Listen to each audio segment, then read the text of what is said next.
Buenos días. Como ustedes bien saben, este programa Room Service en la Selva Global obedece a una serie de razones muy personales, pero que siempre prefiero aclarar desde el principio. La culpa en realidad es de Tarzán. Cuando era chico no había tele ni internet, pero escuchaba por radio las aventuras de Tarzán, el rey de la selva que saltaba de rama en rama en pañales y a los gritos, comiendo bananas con su amiga la monachita. Pero mi ídolo no fue Tarzán. En el programa radial su mejor amigo era Carson, un antropólogo aventurero que no hacía ninguna de las cosas que hacía Tarzán y con toda probabilidad tampoco se alimentaba solo de bananas y tampoco se andaba por las ramas. Carson como role model antecedió en algunas décadas a Indiana Jones, pero fue Carson quien me infundió la idea de estudiar antropología y aunque sabía poco de su vida, siempre lo imaginé como un viajero pertinaz, glotón y algo libertino, perpetuamente presto a la aventura. Viví por varios años mi encarnación como antropólogo hasta que una noche, durmiendo en una hamaca colgada en medio de la selva, en medio de la humedad de la jungla, pasto de todos los insectos imaginables y sin haber comido una comida decente en días, todo en aras de conocer y entender otras culturas, tuve una iluminación. Tal vez algo de mi experiencia serviría para trasladarme con armas y bagajes a las relaciones internacionales. Una disciplina también propicia para abordar otras culturas, conocer otros mundos y entender a otra gente cómodamente, sin ser pasto de insectos y alimañas variadas, y para poder alojarme en confortables hoteles, preferiblemente de 5 estrellas, y para poder disponer de room service que me permitiera comer a mis anchas en cualquier momento del día. Pero tanto en mi fase como antropólogo, como en la de investigador y analista de las relaciones internacionales, viví diversas situaciones que me hicieron conocer a personas y lugares, situaciones que me han lanzado a iniciar este programa que mezcla el análisis de cómo se relacionan las naciones y las culturas y cómo evoluciona el mundo con diversos relatos personales y con entrevistas varias bajo el título Room Service en la Selva Global, en el cual, en todo caso, cualquier parecido con la realidad probablemente no sea mera coincidencia ni peque de ser políticamente correcto. Buenos días a todos.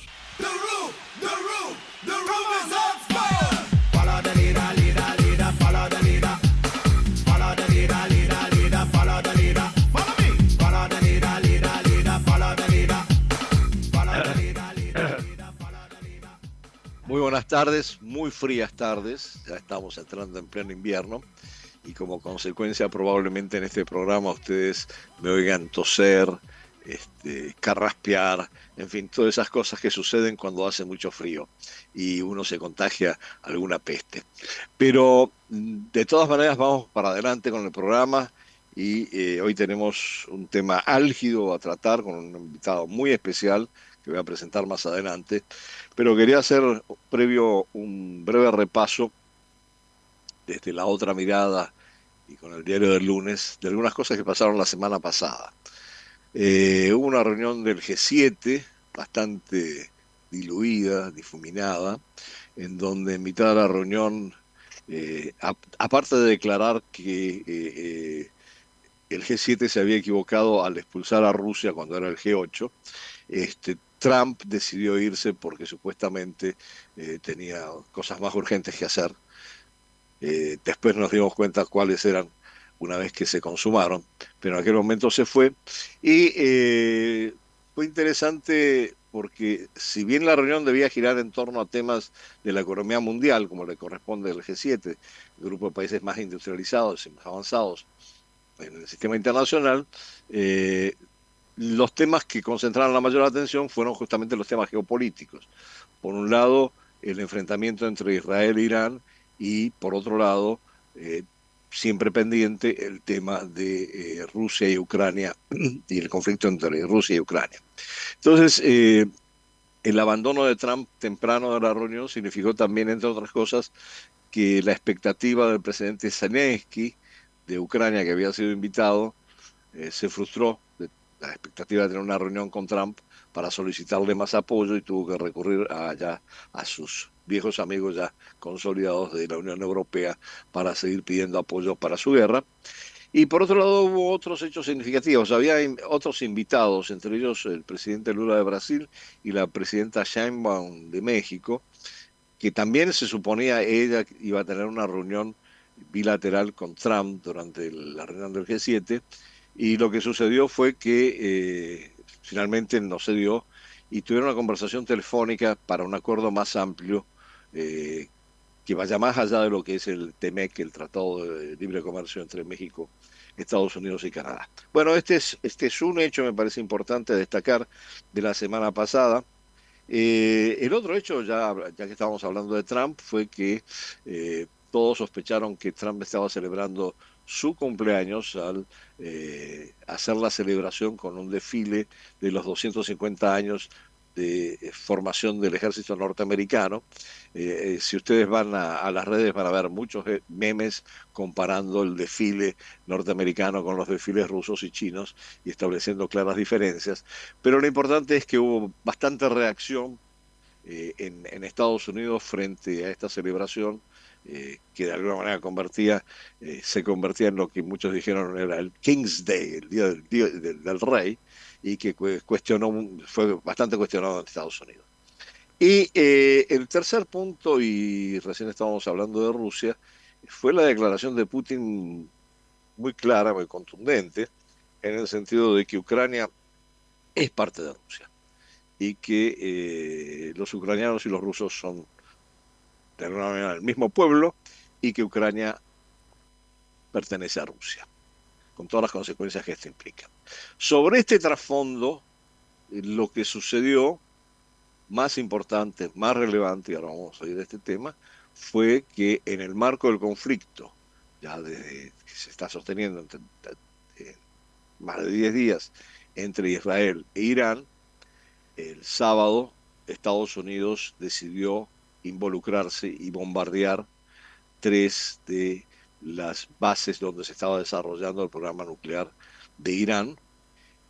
Una de ellas solamente, Fordo, es una base que está a tal profundidad que solamente podía ser afectada por un ataque de Estados Unidos, porque Israel no tiene las armas necesarias para hacerlo. Y esto ha desatado toda una gran controversia y un gran debate, no solamente a nivel internacional, sino también en los medios, en Estados Unidos. A nivel internacional, obviamente, hubo las condenas respectivas, no solamente de China y Rusia, como era de prever, de Turquía también y de toda una serie de países emergentes, incluyendo los países árabes que llamaron a desescalar el conflicto y a llegar a un tipo de acuerdo. Y por otro lado, en términos de la situación política interna en Estados Unidos, hubo un cuestionamiento a esta decisión de Trump por ser una decisión del presidente sin haber pasado por la aprobación del Congreso, algo que está en debate en este momento. Bueno, dicho todo esto, esto nos lleva de lleno al tema de la guerra entre Israel e Irán y cómo está avanzando. Y para eso hoy he invitado a un especialista de lujo, que conozco hace mucho tiempo, y que me parece va a hacer unos grandes aportes a esta discusión, y que es Pablo Bota, que es doctor y diploma de estudios avanzados por la Universidad Complutense de Madrid, diploma en lengua árabe por el Centro de Lengua Árabe para Extranjeros del Ministerio de Educación de Egipto. Obviamente sí va a las fuentes para analizar muchas de las cosas que pasan en Medio Oriente con este recurso de el manejo de la lengua árabe. Licenciado en Relaciones Internacionales de la Universidad Católica de Córdoba y actualmente director de la Oficina de América Latina de Trends Research and Advisory, y director del Comité de Medio Oriente del Consejo Argentino para las Relaciones Internacionales, CARI. No me voy a extender sobre las múltiples publicaciones y otros cargos que ha tenido, pero yo creo que esto sí nos da un marco general como por saber que vamos a estar hablando con una especialista de altura sobre el tema de Medio Oriente. Así que bienvenido, Pablo. Te agradezco mucho que hayas podido dedicarle un tiempo a este programa donde tratamos de presentar de la manera más sencilla, más clara, algunos de los temas relevantes de la política internacional. quizás a lo que habría que haber agregado al principio, la situación del día de hoy, y para poder arrancar con algún tipo de preguntas, es que Irán e Israel, después del ataque de Estados Unidos, han seguido intercambiando misiles. Hoy hay una reunión prevista entre el presidente Putin y el ministro de Relaciones Exteriores de Irán. Rusia no se ha manifestado, digamos, claramente, a pesar de la alianza estratégica existente con Irán, claramente en el sentido de que vaya a involucrarse en el conflicto. Y hay un cambio, me parece, muy importante en la narrativa y la retórica, más que nada, de Estados Unidos, porque cuando se atacaron las tres bases en Irán, el presidente Trump dijo que era porque había que desmantelar el desarrollo de la capacidad nuclear de Irán. Pero ahora estamos volviendo a un tema que estaba subyacente, que en algún momento había eh, asomado Netanyahu sobre la necesidad no solamente de desmantelar el programa nuclear y la capacidad misilística de Teherán, sino también la necesidad de generar un cambio de régimen. Y ahí te va la primera pregunta, Pablo. ¿Qué piensas de este? Es evidente que hay muchas contradicciones en la administración Trump y en relación inclusive con sus aliados, pero ¿qué reacción te merece estas idas y venidas en términos de cuál es el objetivo real del conflicto? Después vamos a ir más en detalle sobre el conflicto y el impacto regional, ¿no? Bien. Hola, bueno, antes que nada, buenos días, Andrés, muchísimas gracias por la invitación, un gusto estar acá. Respondiendo a tu pregunta, yo lo que te digo es lo siguiente, esas contradicciones que vemos, una cosa dice el secretario de Estado, otra cosa dice el presidente un día, luego por Twitter X dice una cosa distinta, en una entrevista dice algo distinto, en realidad no, yo diría que lo más interesante es que no es privativo de la política exterior de los Estados Unidos hacia Irán. Hace pocas semanas lo vimos con respecto a los aranceles, ¿no? Iban a hacer una cosa, luego otra, luego después se cambiaba negociación. Lo mismo con otros temas, pero el de los aranceles el de Irán es clásico, o por lo menos es muy claro. Lo que vemos aquí claramente es que no hay verdaderamente una política clara. Hay muchas diferencias en el seno de la administración, y si a eso además le agregamos las diferencias con los otros partidos o el grupo de la oposición en Estados Unidos, pues resulta mucho más claro, ¿no? Ni en Estados Unidos todos piensan lo mismo, no hay una especie de coalición bipartidista, ni dentro de los republicanos piensan lo mismo, ni dentro del grupo que apoya a Trump piensan lo mismo. Y eso es lo que denota estas idas y vueltas. Eso tal vez sería eh, una especie de pie de página si fuera un país secundario, pero tomando en cuenta el Ah, papel que tiene, ahí es donde afecta, ¿no? Porque las políticas de Estados Unidos afectan de manera simétrica al resto del mundo. Entonces es donde no, los analistas estamos constantemente tratando de ver qué es lo que está diciendo y como dijo Trump en una de sus entrevistas, no sé si lo haré, no sé si no lo haré. Eso nadie lo sabe. sí. Bueno, tampoco sabemos si hay guerra o no hay guerra, porque tampoco dice que hay guerra, tampoco aclara si hay una guerra en curso por parte de Estados Unidos o si sencillamente fue una intervención quirúrgica a favor de sus aliados, ¿no? Van y vienen las interpretaciones. Pero sí agrego que los dos puntos que señalás son los que están sobre la mesa. Uno es el fin del programa nuclear de Irán, donde ya no es solamente una cuestión de vamos a negociar, o sea, revivir el acuerdo del 2015, como habían sido las 5 rondas de negociación que habían tenido desde abril a través de Omán, sino Sí. que ahora se ha incluido el tema del cambio de régimen. Y ahí sí me parece que hay un cambio sustancial. ¿Por qué? Hace poco más de un mes en la visita que hizo Donald Trump a los países árabes del Golfo, a Ujú. Arabia Saudita, Qatar y Emiratos Árabes, una de las cosas que dijo en su discurso más importante en el Foro de Inversiones Saudí Norteamericano fue los que querían cambiar desde afuera esta región han fracasado. Esas políticas han fracasado, Ujú. han traído desgracias y ahora lo incluye en la agenda. De nuevo, un cambio muy importante que si nos atenemos a los hechos, el cambio de régimen en Irak, el cambio de régimen en Afganistán, los intentos de cambio de régimen en otros países de la región, en Medio Oriente nunca han dado resultados. Sí. Y mucho menos con un país de 90 millones de habitantes como es Irán, ahí me parece que deberíamos eh, todos los problemas que se vieron en Afganistán, en Irak, se verían, yo diría, potenciados en Irán, porque la sociedad es mucho más compleja y un país inestable con 90 millones de habitantes realmente es la peor pesadilla para cualquier, digamos, funcionario de Estados Unidos de cualquier potencia. Sí, yo creo que hay una coincidencia entre analistas e inclusive decisores políticos sobre el tema de que una efectiva intervención directa en marco de una guerra con Irán, en Irán, y eventualmente la eliminación del Ayatollah Khamenei, implicaría no solamente un cambio de régimen probablemente, pero más que nada un estado de caos y de enfrentamiento interno en Irán, que sería muy difícil de manejar, como lo fue en su momento también en Irak, cuando la invasión de Estados Unidos en Irak, ¿no? Entonces ahí hay un cuadro particularmente complejo y preocupante. Pero, a ver, lo que sí se decanta, más allá de la situación en Irán, lo que se decanta muy claramente es que tenemos ahora sí un compromiso claramente establecido por parte de Washington con respecto a Israel, y por otro lado hay como, yo diría, un proceso de potenciamiento de Israel como el poder hegemónico regional, ¿no? Como que tiene la capacidad de tomar decisiones con respecto a cómo mover las piezas dentro del tablero en Medio Oriente.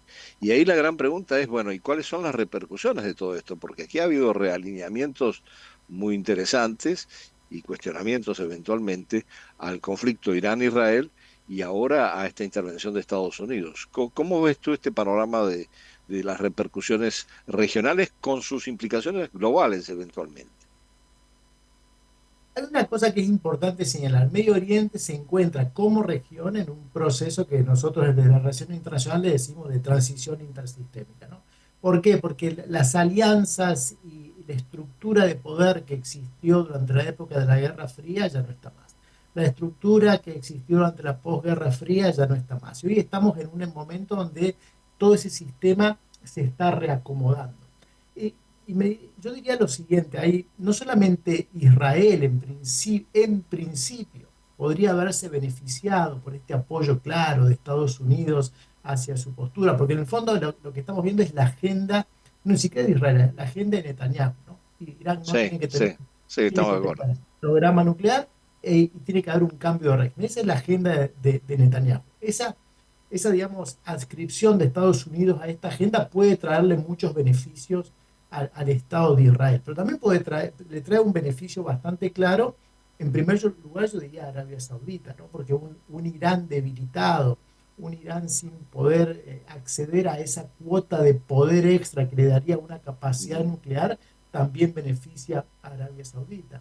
Por el contrario, también un dolor de cabeza, o mejor dicho, una llamada de atención para Turquía, otro actor que es muy relevante y que estaba ahí en tensiones con Israel, fundamentalmente en el territorio sirio. Por lo tanto, creo que esto está cambiando toda la estructura de poder en la región. Israel en principio se vería muy beneficiado, pero también hay que considerar, ¿no? ¿Qué pasa o qué pasaría? Nos podemos preguntar si los ayatolás, por decirlo de una manera muy coloquial, siguen en el poder. Eso para Netanyahu sería una pésima idea. Y la pregunta que vos hacías, y si los ayatolás no siguen en el poder, ¿quién va a hacerse cargo de Irán? ¿No? Ujú. Porque hoy en día, Khamenei tiene 86 años.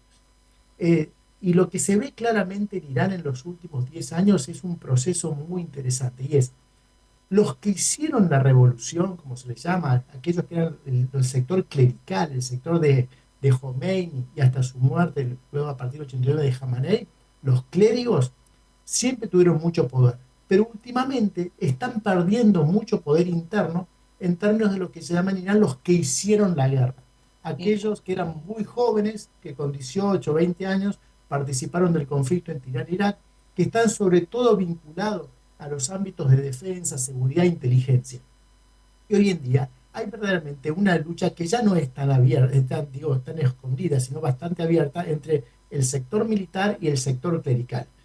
si no está Jamenei, ¿qué pasa? ¿Quién va a ascender al poder? ¿Quién se va a quedar con los hilos?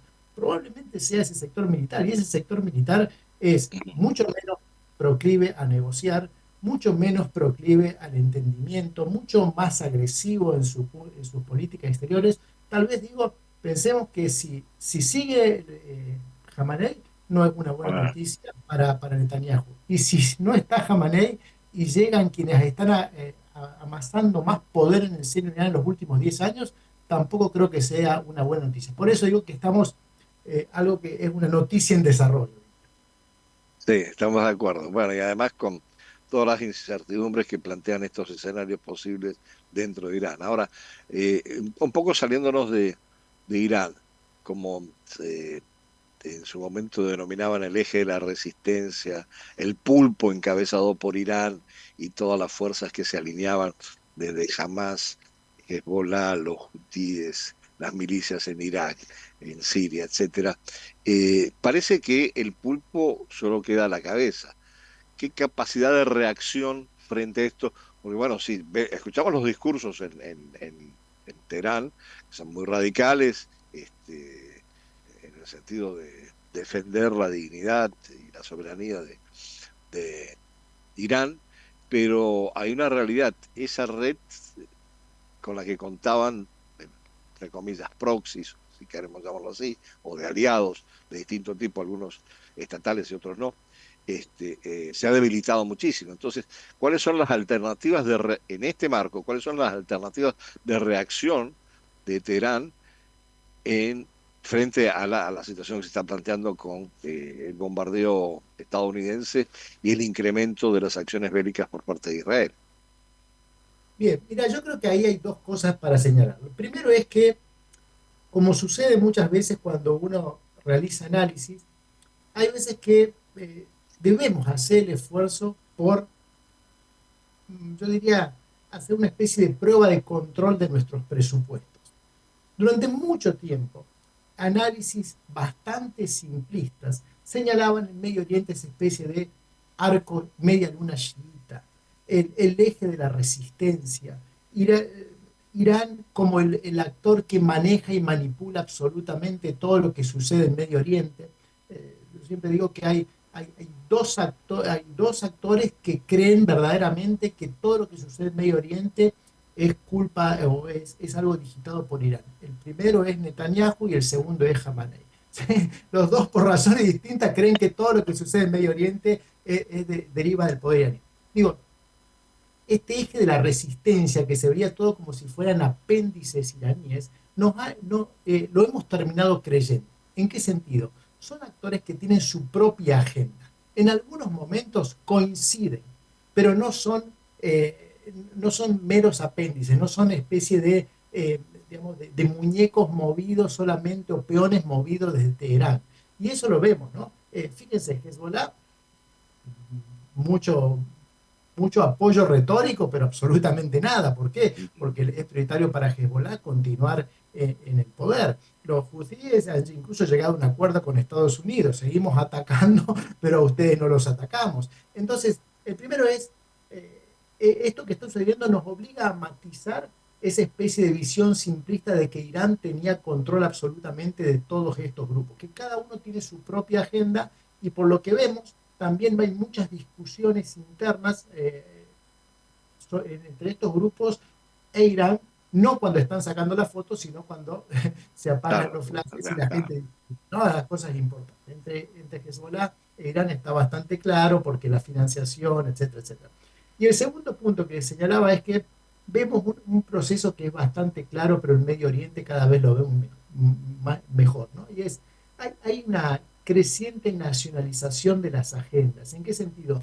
Nadie en Medio Oriente toma decisiones, ni estados, y tampoco yo diría grupos subnacionales o grupos terroristas, organizaciones terroristas, como usted, organizaciones de resistencia, como denominan, nadie toma decisiones en función de hermandad lingüística, hermandad religiosa, pasado compartido, enemigos comunes. Todos toman, las decisiones se toman en función de los estados, de sus intereses particulares, nacionales, diríamos. Y estos grupos también hacen lo propio. nadie se va a inmolar por Irán, ¿sí? Ningún país se va a inmolar por Irán, ni ningún grupo lo va a hacer. Y eso tal vez es uno de los grandes problemas que enfrenta Irán desde el punto de vista de su estrategia, porque durante décadas financió, puso mucho dinero, muchos recursos por estos grupos, y ahora se encuentra en la situación de que estos grupos siguen su agenda, ¿no? Es decir, te acompañan hasta el cementerio, pero no ingresan, en terminología política argentina, ¿no? Sí. Entonces, esto me parece que es lo que estamos viendo. Irán es un estado que está muy aislado, y mucho de ese aislamiento tiene que ver con la forma en que el Estado de Israel ha estado golpeando, militarmente hablando, a estos grupos de la resistencia desde octubre del año 2023. Todos priorizan continuar existiendo antes que inmolarse del lado iraní. Ahora, en ese contexto, vuelvo a la pregunta inicial, es decir, bueno, ¿qué capacidad tiene realmente Irán de enfrentarse a Israel, contrarrestar de alguna manera lo que ha venido pasando y avanzar en algún sentido a favor de Irán en la guerra que se ha desatado?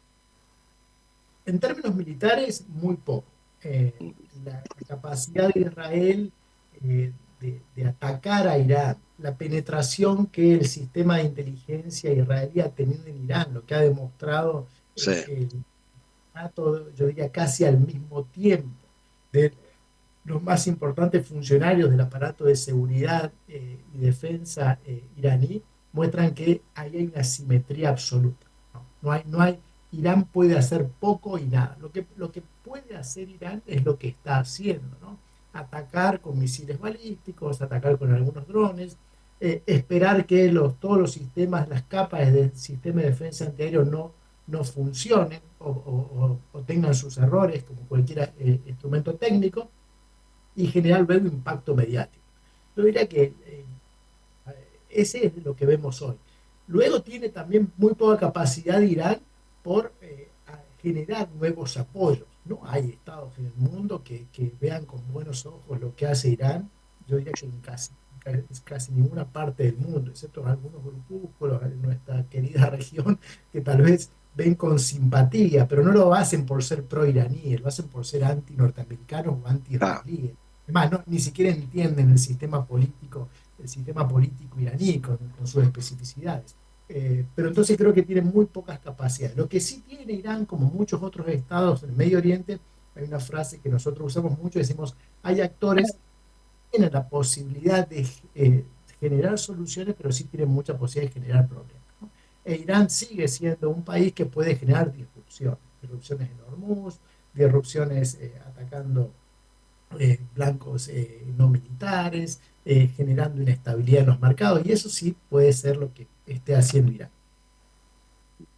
bueno, sí, pareciera, bueno, aquí la gran pregunta es con respecto, en primer lugar, al estrecho de Hormuz, que se habla mucho de que el Parlamento iraní ya aprobó en ese sentido algún tipo de acciones y que solo está pendiente de una decisión del Consejo de cómo realizarlo. Pero también afecta a otras vías de comunicación y de conectividad en el área, por ejemplo el IMEC, que se ha establecido en su momento entre Arabia Saudí y la India, y obviamente va a tener un impacto decisivo sobre los mercados. Ahora, de hecho ya no sé en cuánto está el crudo hoy en día, ¿no? Pero probablemente esté bien alto. Pero bueno, si utiliza esos instrumentos, digamos, ya en el ámbito más comercial, económico, financiero, este, ¿tiene alguna posibilidad de, cuando se sienta a una mesa a negociar, porque necesariamente se va a sentar a negociar en algún momento, de tener algún tipo de ventaja como para esa negociación? Desde luego, la primera pregunta es con quién va a negociar. Y la segunda es qué tipo de ventajas puede presentar en un momento de la negociación. Creo que ahí la paradoja que estamos viviendo es que los actores involucrados, tanto sea estructuralmente hablando los países como los dirigentes, están en medio de esa situación paradójica, ¿eh? Militarmente no pueden alcanzar los objetivos que se han planteado, ¿sí? Ni el programa iraní nuclear va a desaparecer absolutamente, eso es bastante complejo. Pensemos que es un país que ha estado invirtiendo durante hace casi 30 años enormes cantidades de dinero, no solamente en instalaciones, también en formación de personas. Es muy difícil pensar que eso va a desaparecer lisa y llanamente. Entonces, pero tampoco, digamos, Israel ni Estados Unidos tampoco tienen muchos incentivos para sentarse a negociar con Irán, un país que insiste en tener su propio desarrollo nuclear. Y acá me parece que hay una cuestión estructural. La cuestión estructural es que Irán, como muchos otros países de la región, tiene lo que denominamos un ADN imperial. ¿Qué es un ADN imperial? Son esos países que no consienten en ser uno más del sistema internacional. Punto. Creen que tienen sus propias reglas, ¿no? Sobre todo está vinculado con países que han sido relevantes, situaciones imperiales, poder hegemónico en algún momento en alguna región. Lo voy a decir así, ¿no? Irán quería ser un país nuclear y preeminente en la región durante la época de los aqueménidas, durante la época de los sasánidas, durante la época de los safabíes, durante la época del Shah Pahlaví, durante la República Islámica, y lo que venga estoy seguro que también querrá ser, ¿sí? Es un poco esa idea de Rusia fue y será una gran potencia. Lo de China, son países que tienen ese ADN imperial y eso es muy difícil limitarlo, porque es la autopercepción que tienen frente al sistema internacional. Entonces, militarmente uno no puede llegar a alcanzar los objetivos. Se sienta frente a un sistema político que tiene este ADN. Y además los que están representando a esos países, los que toman las decisiones, tenemos a personas como Trump, Netanyahu y Khamenei, que cada uno está, yo diría, casi al final de sus carreras políticas en algunos términos, ¿sí? Que quieren dejar un legado que se sienten que a lo mejor se les puede escapar o es inalcanzable. Netanyahu no quiere irse a su casa pasando a la historia como el primer ministro que permitió la peor matanza de israelíes de la creación del Estado de Israel. No. Quiere irse a su casa diciendo que fue la persona que destruyó el programa nuclear iraní. Khamenei no quiere con 86 años fallecer diciendo que fue el que hizo el fin de la República Islámica, ¿no? Sino quiere irse con el que le pasó la posta a otro. Trump no quiere ser un presidente más que fracasó en el intento de cambiar de lograr político. el Premio Nobel de la Paz, por ejemplo. Exactamente. Entonces, no, militarmente no se puede. Hay ADN de los países que no ponen limitaciones y luego los que toman decisiones también. Entonces ahí está, ¿cuál es la negociación? Y es muy difícil la negociación porque una cosa que resulta clara, Andrés, es que en Medio Oriente nadie cree realmente en la diplomacia. Y eso lo tenemos que decir, ¿no? La gente dice, sí, sí, queremos dos estados. Cuando uno le pregunta, bueno, ¿y cómo sería eso? No hay. ¿Sí? Vamos a sentarnos a negociar el programa nuclear y después, cuando uno se da vuelta, hay ataques de uno y otro lado. Nadie cree realmente en la diplomacia. Y en ese contexto, lo que creo que vamos a tener es un proceso de reacomodación donde a veces es más importante vender las decisiones a su propia audiencia interna que en términos de mediano y largo plazo alcanzar los objetivos. Bueno, yo creo que más o menos el panorama está claro. Quizás la gran pregunta es, de aquí en adelante, más allá de los actores mencionados, cómo se va a mover Estados Unidos también con esta situación medio contradictoria que se presenta en la administración Trump. Ya sabemos que el multilateralismo ha fracasado rotundamente frente a esta situación como frente a otras, mucha condena, mucho bla bla bla en el marco de las Naciones Unidas, inclusive dentro del Consejo de Seguridad, posiciones muy firmes de los que habitualmente tienen posiciones firmes frente a Estados Unidos, pero esto no sabemos cómo va realmente, está bajo signo de interrogación, cómo va a seguir evolucionando. Pero por eso quiero llevarte a una cosa que comparativamente con la escala de todo esto puede parecer menor, pero que es mucho más dramática, a mi manera de ver en este momento, y sobre la que has escrito uno de tus últimos artículos, que es Guerra en Medio Oriente, las 4 dimensiones del conflicto que desafían a Israel. Yo diría que ahora hay 5, que es la situación de Gaza. ¿Qué va a suceder con eso en este contexto?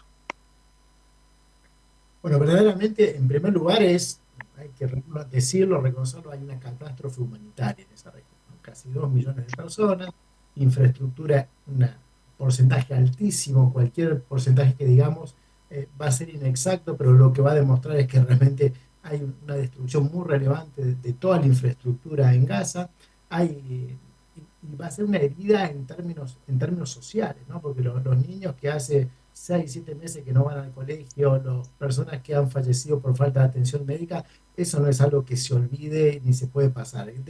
Dejan heridas sociales. Eso es importante señalarlo, como muchas heridas sociales que han dejado otros conflictos en la región de Medio Oriente. Ahí hay un problema sin solución, porque creo que desde hace mucho tiempo eh, todos los gobiernos israelíes y muchos también gobiernos árabes lo que han hecho es, como quien dice, eh, tirar la pelota para adelante. Tirar la pelota para adelante. Porque a nosotros hablamos de Gaza y muchos medios, algunos hacen un énfasis en los ataques israelíes, lo que hace Israel, etcétera, etcétera. Pero no nos olvidamos que hay 11 kilómetros de frontera con Egipto y Egipto tampoco hace mucho por abrir la frontera y permitir que estos gazatíes tengan otra situación. ¿Por qué? Porque de nuevo, no piensan en criterios de somos hermanos musulmanes, no piensan en criterios de somos árabo-parlantes, cada uno piensa en función de sus propios respectivos intereses. Punto. ¿Sí? Entonces, es el fracaso de la diplomacia, es un problema humanitario y realmente si uno pregunta, nadie sabe qué hacer.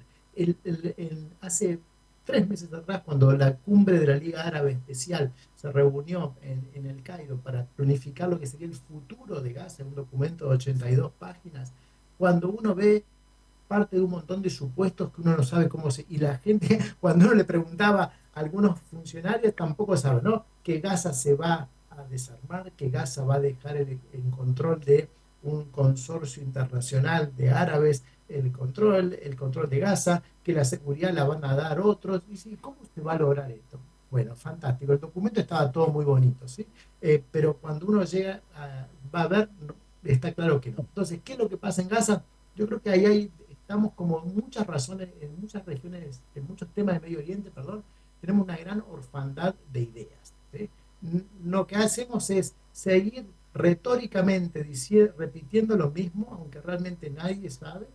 Tiramos la pelota para adelante, esperando que la cancha no se nos termine, hablando coloquialmente, y luego en el medio tenemos grandes sufrimientos humanitarios. Pero Gaza, ni el gobierno israelí, ni el gobierno norteamericano, ni los gobiernos árabes, ni los propios palestinos, nadie coincide en qué es lo que quiere.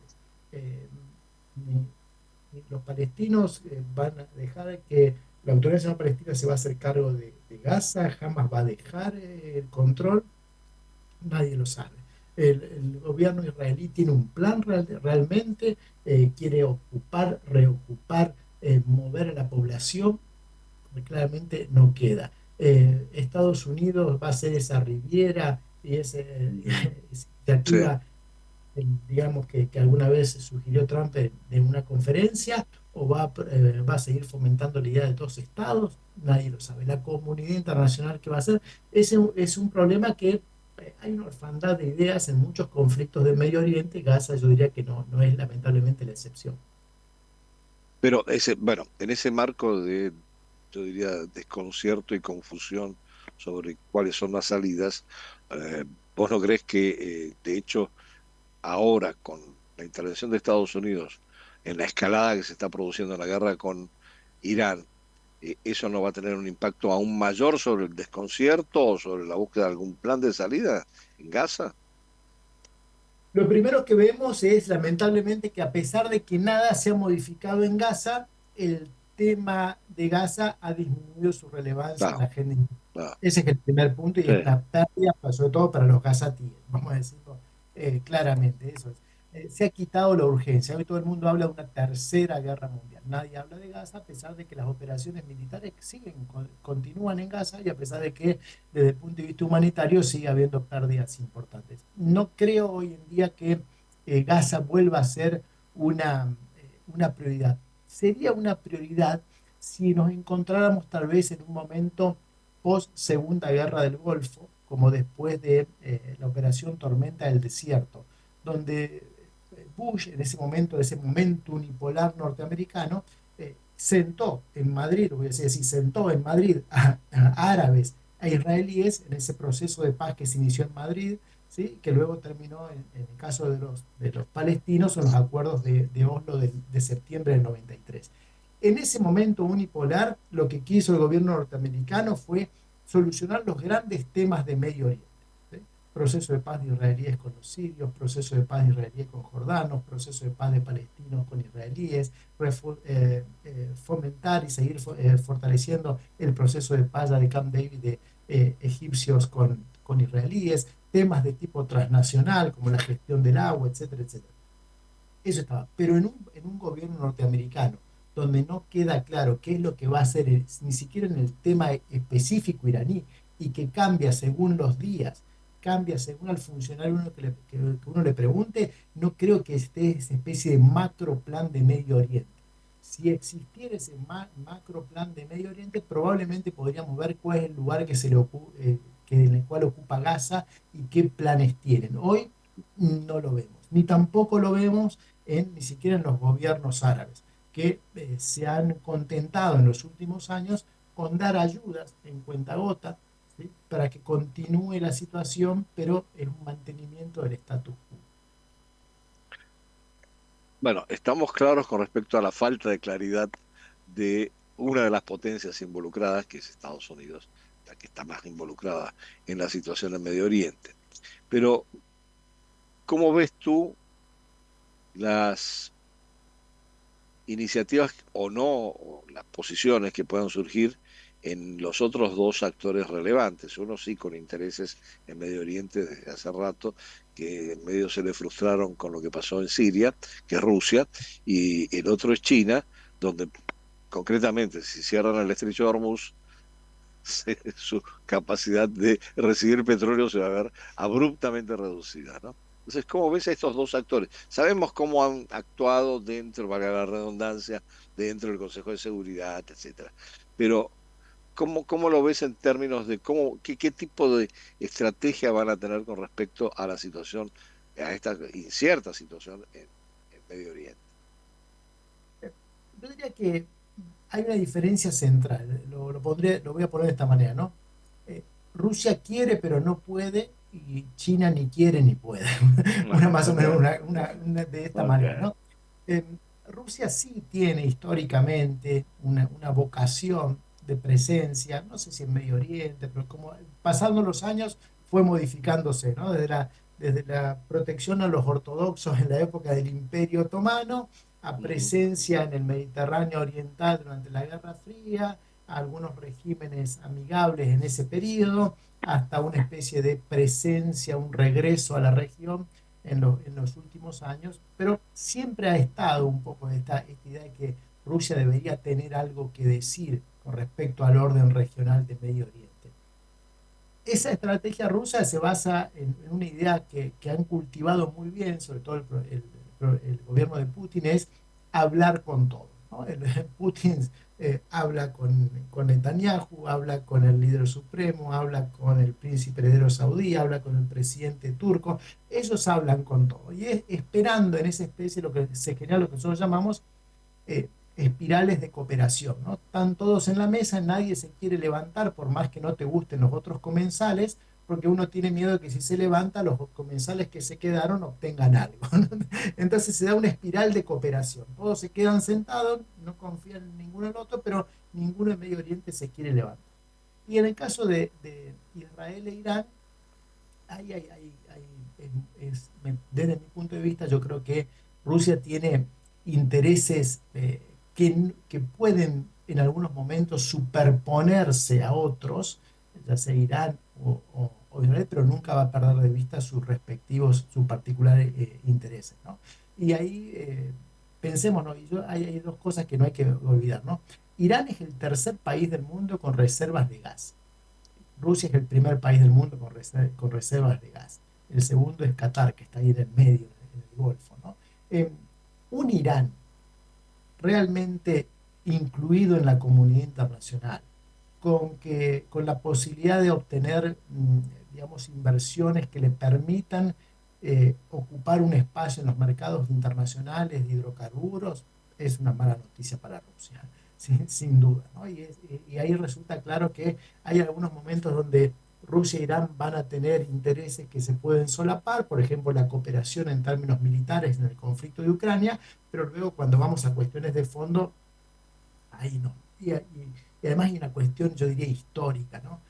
Los iraníes, y me pongo del lado, digamos, de los decisores iraníes, no tienen nunca un buen recuerdo de los rusos, nunca, ¿no? Es decir, cuando alguno habla de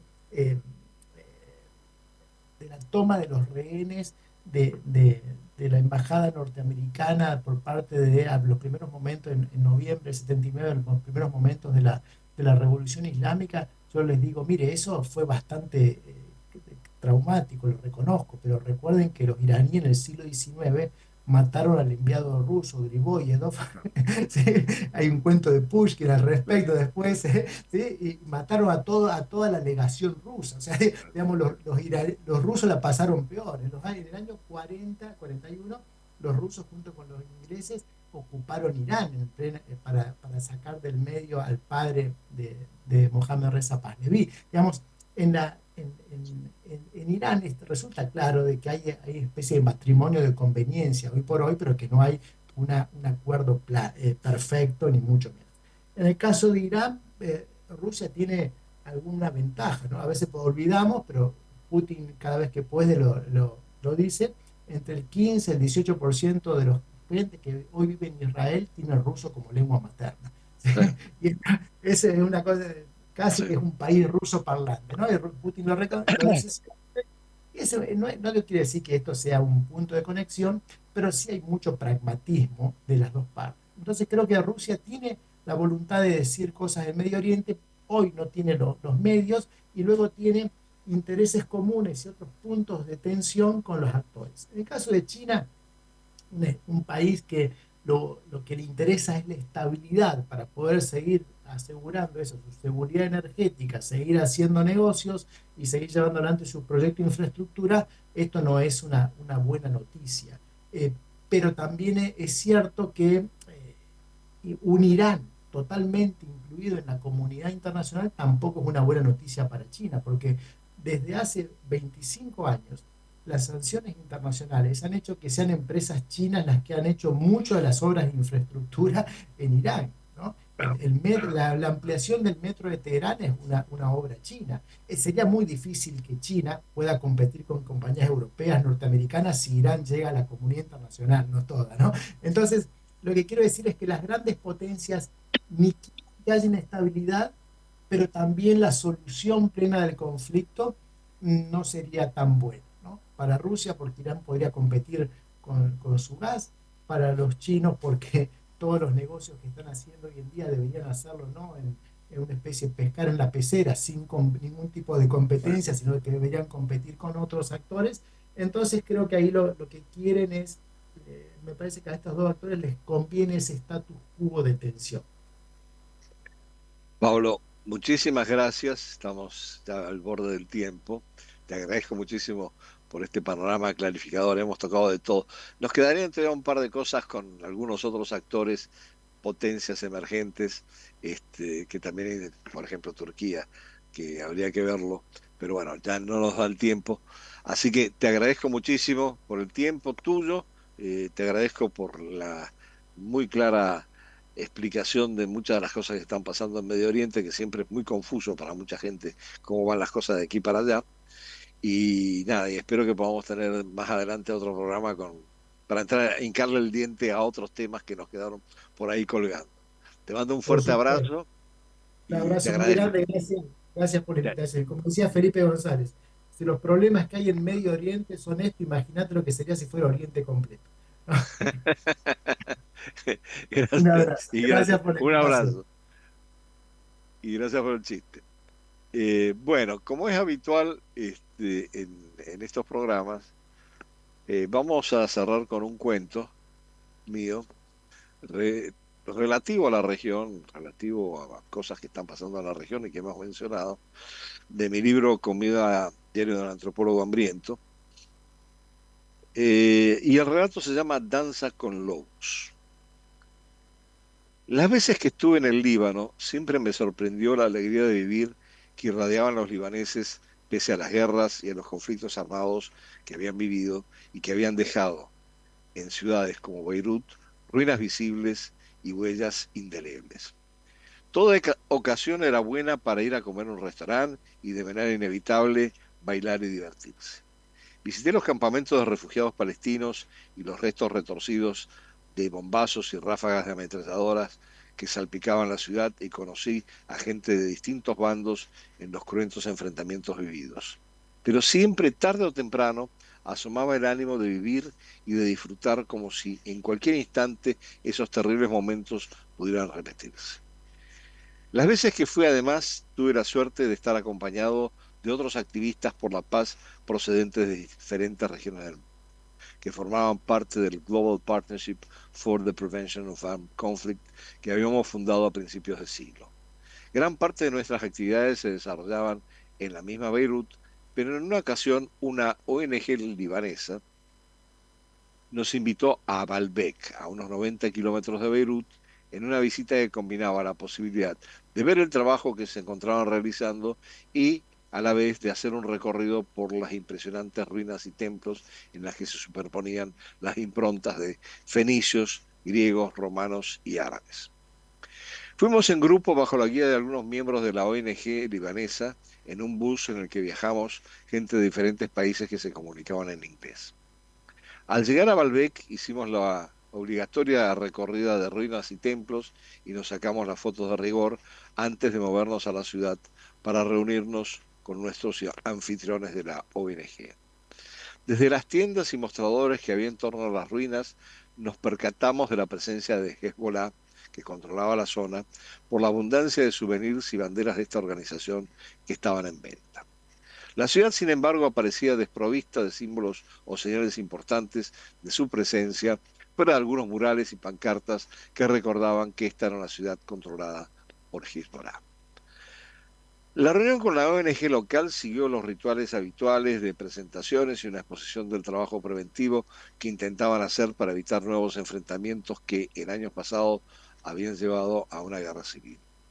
Las oficinas de la ONG eran amplias, modernas y se notaba que había donantes importantes, predominantemente occidentales, que aportaban para su existencia y para su desarrollo en un entorno habitualmente hostil a estas iniciativas. Después de unas horas de intercambios y de presentaciones en las oficinas, los anfitriones nos invitaron a cenar en un restaurante local cercano. Habían reservado una parte del amplio comedor para una mesa comunitaria que permitía que una treintena de comensales se sentara a ella. Solo había algunos elementos alarmantes que, para mi sorpresa, los anfitriones parecían no tener en cuenta. Más allá de la larga mesa comunal, la sala estaba plagada de mesas pequeñas ocupadas solamente por hombres del lugar que nos miraban con recelo. Y en la pared contigua a nuestra mesa había colgadas fotos ampliadas en blanco y negro de individuos que luego supimos que eran mártires, entre comillas, de Hezbollah en los conflictos recientes. La cena transcurrió entre una abundancia de mezze variadas, son los entremeses típicos de la zona, pero sin alcohol visible, y un intercambio intenso con los anfitriones, predominantemente hombres de la ONG local. Yo estaba inquieto, sin embargo, por las fotos que justamente colgaban en la pared a mis espaldas. A medida que la cena se iba animando, un DJ comenzó a poner música diversa y gran parte de nuestro grupo, como ya nos habíamos acostumbrado en Beirut, empezó a bailar. Los hombres de las mesas del otro lado del salón comenzaron a lanzarnos miradas torvas hasta que dos se levantaron y aprovechando que no había casi comensales en torno a nuestra mesa, porque muchos estaban bailando, comenzaron a bajar y a retirar las fotos colgadas en la pared. Me pareció que la tensión iba increciendo y que tal vez ya era hora de que los anfitriones nos llevaran de vuelta al bus que nos había traído. Sin embargo, todos parecían ignorar la tensión que había en el ambiente. Las mujeres occidentales del grupo y los hombres que no eran del Líbano seguían bailando hasta que comenzó una discusión, al principio atenuada, entre nuestro guía de Beirut, los anfitriones de la ONG local y un grupo de hombres en torno al mostrador del restaurante. estaba un poco alejado de la mesa nuestra. De repente, las pocas mujeres libanesas que nos acompañaban dejaron de bailar y se sentaron. El resto de los bailarines pareció no percatarse de que había una situación alarmante en curso hasta que empezaron a entrar, por la puerta más lejana del local, un grupo de hombres armados con kalashnikovs. Las miradas torvas de las mesas sueltas pasaron a ser francamente hostiles y comenzamos a escuchar algunos comentarios en voz alta que no comprendíamos, pero que iban ascendiendo de volumen. De repente, los anfitriones de nuestro grupo nos comenzaron a urgir para que nos fuéramos al bus. Comenzó una especie de desbandada hacia la salida por la que habíamos llegado y algunos de los hombres armados parecían comenzar a martillar sus armas. Apresuramos la salida del local y nos subimos al autobús. Apenas registramos que todos los que habíamos llegado en él ya estábamos a bordo, el chofer cerró la puerta y arrancó, sin mayores miramientos, hacia el camino de salida de Baalbek.